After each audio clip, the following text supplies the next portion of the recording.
Welcome back. You're watching HFO-TV. HFO-TV is co-sponsored by J.R. Johnson LLC, specialists in multifamily restoration and repair work. Gantry Incorporated, the nation's largest independent mortgage banking firm.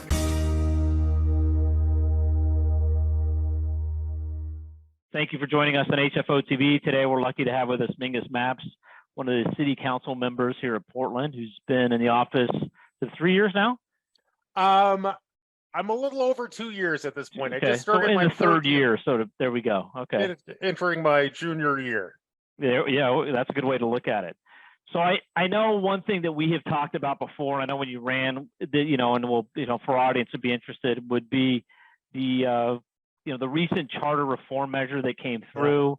What happened and kind of what changes will that bring, and where are we in the process of that? Because I think there was some confusion with that ballot measure. There's originally, I know is this the one we want, and there was some nuances to it. So maybe you could shine some light on that, because even living here in Portland, it was a lot of info and a lot of nuance to the government side, which again a lot of people I think should know more about that. But this one was a little confusing as to where we are and where it's going. So thanks again for sharing this.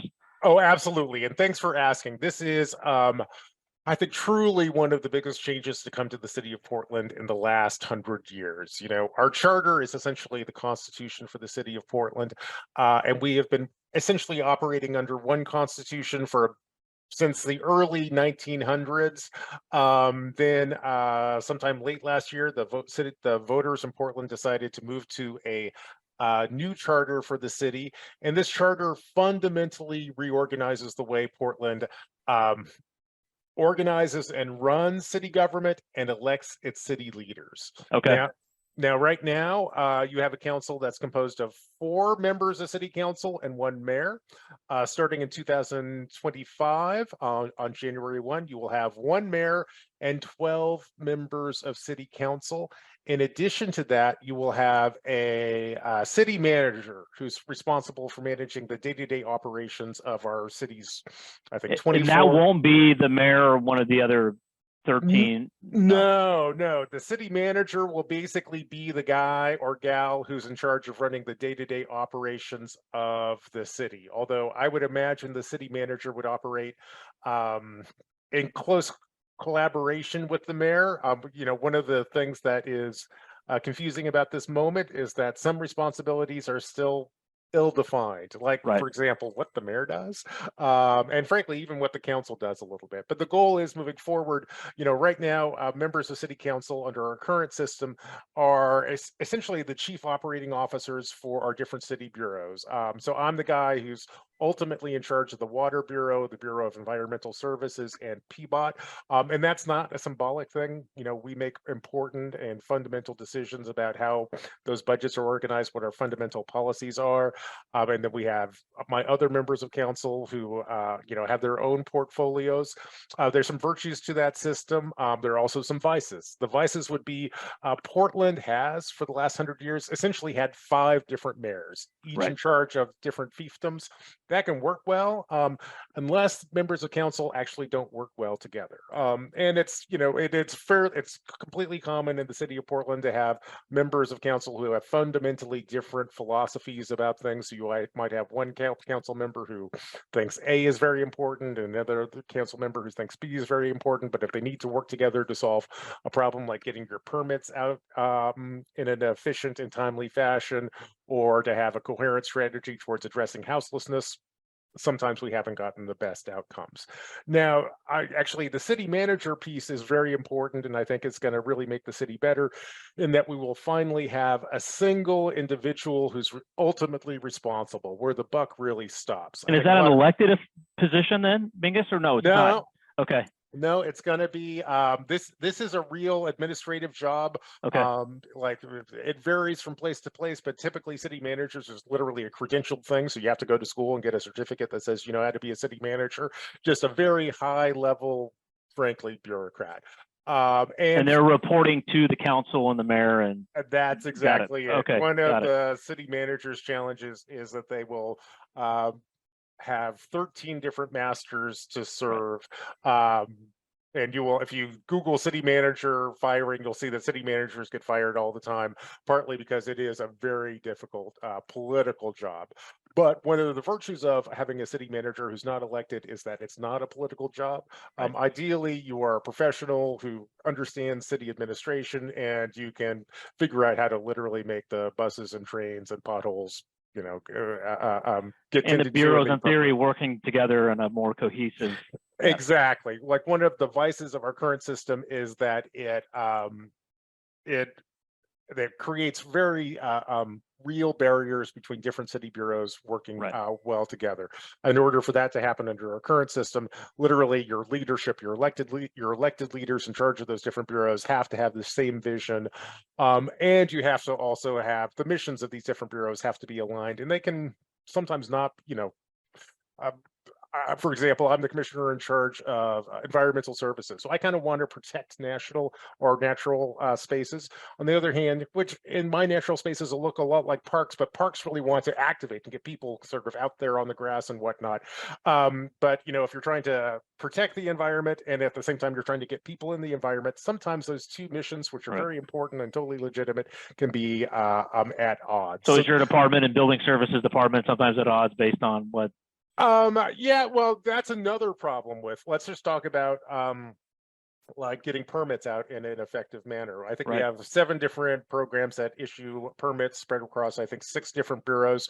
Right now, when you pull a permit to do renovations at your house or renovations at your business, it has to march through each different permitting office separately. There's not a central intelligence that sort of says, okay, we're trying to get the permits for fire and PBOT and water and sewer out the door at the same time. Instead, it just goes, your permit goes from one, or your building proposal goes from one office to another office to another office, and basically the slowest office determines how quickly permits one cog in the wheel can slow the whole thing up. Yeah, and so I would expect challenges like that to get much better under our next form of government. I got it. There is also an electoral piece to charter reform. So, I think one of the good government things, which is going to actually make the day-to-day operations of the city work much better, will be the city manager. I very much support that. Essentially, what's going to happen is your elected officials like me are essentially going to disappear and will be replaced by city managers. So you'll probably have a head city manager, and then I suspect you'll probably have probably 4 assistant city managers in charge of specific sectors. So I'm kind of like your public works guy because I have water, sewer, and PBOT. Probably you'll have an assistant manager who basically does what I do all day, and then you'll have someone who works for public safety, in charge of cops, fire, and that at 911, that kind of thing, which frankly is the way most cities in America or are organized. So that seems like a so for people that don't know, we were the ones that were not, I want to say, were the kind of unique structure when you compare to other cities around the United States. And by unique, that is precisely correct. Portland is the last major city in America to use our system of government. Currently is a commission form of government. This was always an obscure way to organize cities, but you kind of saw in the, let's say, the early 1900s, for about a period of 10 years, you saw a handful of cities organize themselves the way Portland did. Over time, every other major city in America abandoned the way we do it. The way we do it. We're the last holdouts, and they're, I think it tells you something that everyone in America has abandoned the commission form of government. Frankly, it's way past due for us to move in this direction. Now, I know a question I had in terms of the number, we only had, like you said, mayor and we're looking now at 12, 13. Is that normal for a city of our size? Is that where do you fall on that? Well, that's an interesting question. It's all over the place. Yeah. You have plenty of city councils which are small like ours. 12 is not an unusual number, and you can certainly go to places like Chicago or whatnot, which would have like dozens. But there is something unique about our next form of government in terms of electing folks. Right now, everyone in Portland City Council runs citywide.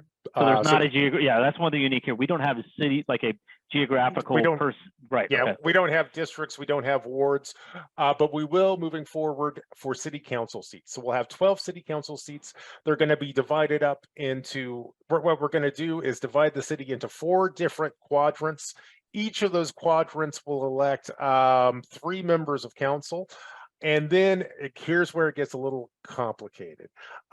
Instead of just kind of going on your ballot and marking your first choice, so if you think Mingus is the guy you want to send to city council from Southeast, which is where I live, you can rank in your district. You'll be able to rank. It'll be rank voting. Yeah, so you'll be able to rank, probably about 6 people, your top favored 6 people to be on council. Now that's unique. There are cities in America that do ranked choice voting. There's cities in America that do multi-member districts, because each district's going to have about 4. Yeah, we'll have 4 members from that. So you'll have, let's say, 4 from Southeast, 4 from North, so on and so forth. But what we haven't seen before is ranked choice voting with multi-member districts. That is a First. Unique Portland experiment. And your thoughts on that, or what?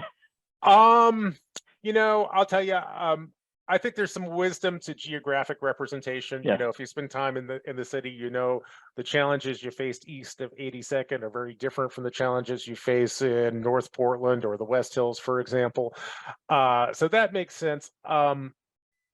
I do think that you lose some of by just dividing the city up into 4 quadrants. I think you've missed some of the granularity I think that you can get if you divided the city into 12 different districts or something. So you get real neighborhood representation. And ranked choice voting is like a really unique choice that Portlanders have made. Right now under our current system, and in probably most every election that Americans have ever participated in, basically the most popular person wins the election. If you get 50 plus 1% of the Right. If you vote, don't get over 50, maybe it's a runoff, but typically it's. Yeah. But in this new system with ranked choice voting, it's a little complicated, but basically if you can pull about 21% of the vote, you're likely to be able to win a seat on council. Okay. So that's why what's your, I understand. I kind of agree with you too. The granularity when you have, just 4 quadrants, so to speak. Yeah. You'd almost think you'd want, but what was the reasoning behind why do we always seem to be in Portland, the social experiment city that tries, unproven things? Well, I think Portland is truly a progressive city. Yeah. And progressive both in terms of being liberal and progressive in terms of being deeply committed to experimentation in public administration. This goes back in our history, literally 100 years. This is how we got the commission form of government. I think that the good folks who did very, I think, sincere work to pull together this proposal wanted to design an electoral system that made sure that we had a city that was diverse, that reduced the barriers to winning office, and certainly, by shrinking the sizes of the districts and then shrinking the threshold at which you need to achieve in order to win election, will certainly make it more inclusive. I think this could be both a good way. Probably some folks who would never have been able to win office in Right. our system will be able to win election under the new system. That I think can both be I think have been very focused on the positive aspects of that, where there's folks that we probably would have a whole lot to contribute to our discussion. On the other hand, I fully also expect that one of the unintended outcomes of this is that we might get people who, couldn't win a majority of the vote in Portland for a good reason elected to. Right. Now I know you had an alternative kind of proposal. Yeah. Is that still in play, or is this in terms of timing?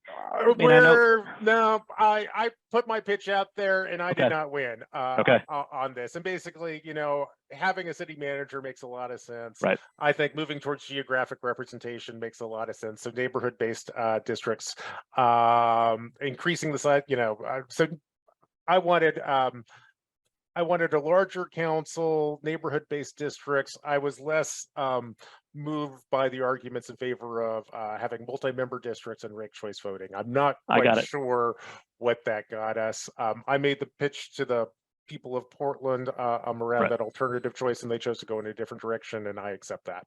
So then is this form set in stone, or would it, let's just say we go through and, you know, there's like, hey, we want to tweak it. Is there the ability to tweak it as we learn, or do you have to go through this process? Because this was not an easy process to get this charter form This through. is a heavy lift. Yeah. So here's what you can do. Every 10 years, like this, we have charter reform now because every 10 years we go through this ritual where we form a citizens-based charter review commission. They basically look at the charter, the constitution for the city, and develop proposals for things we want to change. So in 10 years from now, that process will come up again. There's another way to send something to change the charter. Council, let's see, city council can also put something on the ballot, which can change the charter. So your next council could say, hey, we've done this and we discovered that 12 people on council is not enough. We need to have 24. And they could, if someone can find the 7 votes that you'd need under that, You could get that through. You could get that through to the point of putting it on the ballot for the people of Portlanders in 2026 to vote on. I got it. So that's where changes are likely. If there are to be changes, that's, you know, it'll be through one of those 2 tracks, either 10 years from now, or council may discover that certain components. some of this we might want to revisit.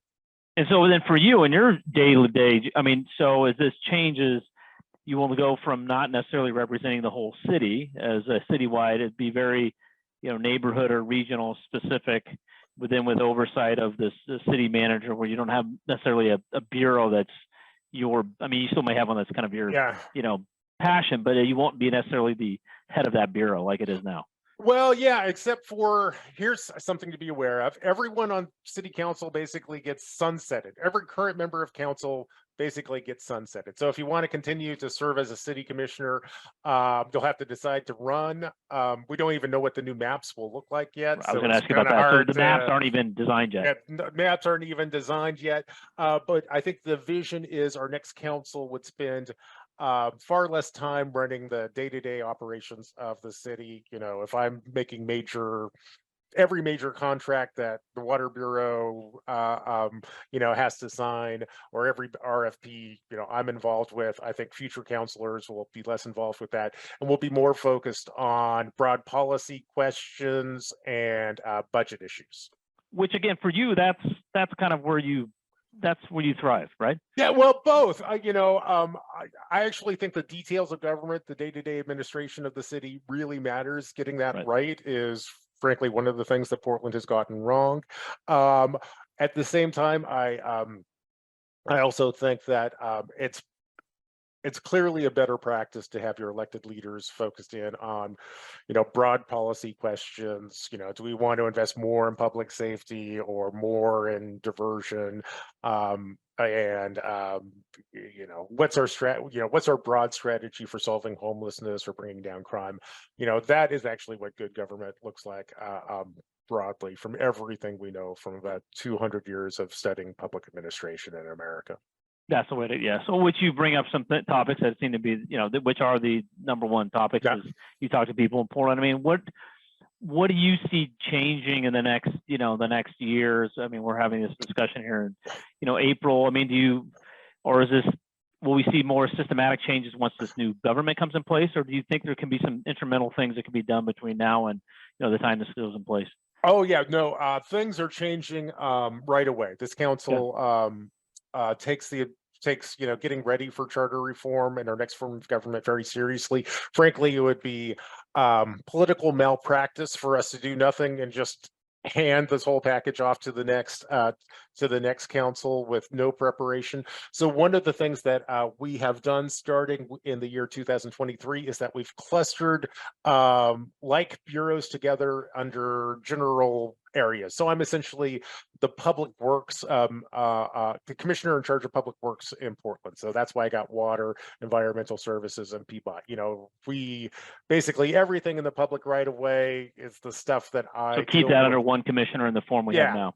And one of the things that I'm very much doing right now is working to identify and eliminate the barriers that exist amongst those three bureaus. Okay. So like right before I started to talk with you, I was meeting with our permits people for those three bureaus to talk about what can we do to make sure that at least in the realm of public works permits, we get those out efficiently and in a coordinated fashion.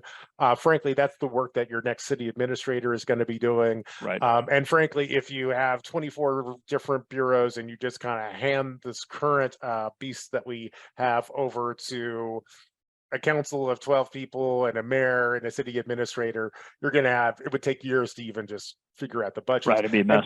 Yeah, it would just be a mess. And also, remember, we're in the process of developing a budget now, but I'll have one more in my term, my 2 years I have left in my term.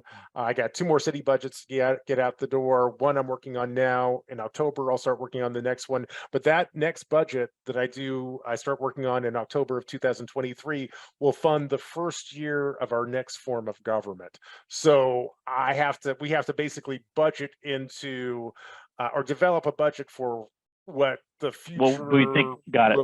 future looks like. So this is very serious and very real work, and it's there's a lot going on right now as we try to reimagine this, and it's going to look very different. And I think that's both a positive thing, and it's a heavy lift too. Well, I think there are people here in the city, I think, are for various reasons, or we're looking for some change and maybe different forms of accountability for that. And as we discussed before, not having every council person being elected citywide, I think people feeling unrepresented for various times through the past. And so I think that's one thing that'll get addressed. Yeah, you were too kind to ask, but a question you could have asked is like, why did Portlanders choose to make this radical change? And the answer is really clear. I think there's universal consensus that the city's been heading in the wrong direction. You can see that in our crime numbers. You can see that in our homelessness numbers. You can see that in how much you pay in taxes in return for what you receive in services. It was unsustainable. And the voters of Portland made that loud and clear, and have charged city government with fundamentally changing. In fact, we're sunsetting what we did, and we're standing up what is very much going to be a new city government. Do you think we'll see, in terms of city, people within the city, upset or not happy with kind of the direction? Are you sensing that that's changing in terms of the way we're doing things? And from public safety to houselessness and things like that, are you confident that we're getting in the right direction, or kind of what's your take on that? Yeah, I'm very confident that we are doing better. I also know deep in my bones we are not doing good enough. But frankly, if you take a look at our crime numbers, which I was just peeking at before we got online, we're doing much better in terms of homicides. Still shocking and and completely unacceptable, but we're bending the curve on that. We're bending the curve. There are parts of the city which look terrible in terms of houselessness, but this weekend I went for a long run through the Central East Side just to get a sense of how the conditions on the streets are there. I'll tell you, the Central East Side looks better than it's looked in years. So we are definitely making progress, and I would still say things are completely unacceptable. But we are moving in the right direction, and I'm confident that thanks to the steps we've taken and the good people we have in place, we're going to continue to make progress over the next several years. And then with this new form of government, do you think making that progress will be easier in terms of, because I guess you guys could look at it, you say you've got, 3 or 4 people within one district that are going to be very pushing that, what I'm gonna say, like agenda for that district. Do you sense that's going to happen? Yeah, I think my expectation is that the delivery of services in the city by the city of Portland will get much smoother. We just have a much more rational org chart. So in terms of filling potholes, replacing lampposts in parks, all that kind of stuff, we're going to get much better at. On the other hand, I think there's the political side to it. We'll have a much bigger council. If you thought If you thought our 5-person council that every Portlander has grown up with was lively and entertaining over the past century, Wait till you have 12. yeah, wait till I have 12. It's literally double the fun and then some. And that's not necessarily a bad thing. I think the democracy is not just about votes; it's about the discourse that happens before votes. And we are set up to have robust political and policy discourse coming forward. And the mayor will be elected citywide. The mayor will be elected citywide, but also through ranked choice voting. So when you go to the ballot, you'll the mayor will have to campaign everywhere, but you will get to pick your probably top 6 to 8, favorite candidates for mayor. I got it. And does the mayor's vote and like a city council say it's does this vote count more or less on something coming through? How does that? I think the mayor doesn't vote on council. I believe he or she will be able to do a tiebreaker. There's the tie. Okay, got it. Okay. This is why you have 12. I got you. Okay, that explains that. Well, I know you've got to run. You've got a busy schedule. So I want to thank you for taking the time to do this. It was, like I said, I think the city's been talking about. I remember this was on the ballot 10 years ago, and we've kind of come through this, but it's good to see there's direction, and there'll be some tweaks to it. But like I said, I think if we can get better delivery of services and people feeling better about that, I think we'll try to get this thing heading in the right direction. Well, I agree. Number one, I want to thank you for this conversation. I do, and drawing attention to this story. Frankly, this is one of the biggest changes Portland has seen over the last 100 years. I am optimistic about the future of Portland and the changes that are going to come. And I also will tell you, it's a lot of change. So there will be some bumps in the road, and I ask for your patience as we navigate those hills and valleys. Well, we've had a lot of bumps in the road lately. Yeah, so I think if it's just a feeling that it's going the right direction, I think people are willing to deal with that. It's as you said, I think there needed to be some change, and we might like I said, maybe need some tweaks, but at least we can start making some steps forward. So yeah, absolutely. Well, thank you, Greg. Good to see you like always. I'm sure we'll be talking to you. Okay, thanks, Mingus. Anytime. Okay, thanks. Our entire office specializes in multifamily real estate, making HFO the largest multifamily brokerage in the Pacific Northwest. Your success is our passion. Build your legacy with HFO. Call 503-241-5541 or visit our website at hfore.com for more information.